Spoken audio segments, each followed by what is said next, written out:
Ito po ay talaga nakakaalarma at paiigtingin pa po natin ang sa utos na rin po ng ating administrasyon na imbestigahan ng malalim para malaman po natin kung ano man ang katotohanan patungkol po dito.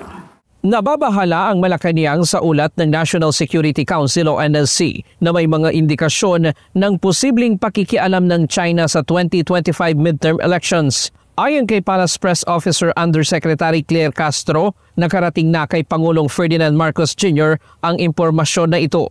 Sa kasalukuyan, patuloy pa niya itong iniimbestigahan sa gitna ng pagtanggi ng Beijing sa isyung ito. Sa pahayag na inilabas kahapon ni Chinese Foreign Ministry spokesperson Guo Jiakun, dumepensa ang China sa issue. Sinabi nito na wala silang interes sa 2025 midterm elections na gaganapin sa Pilipinas sa darating na Mayo.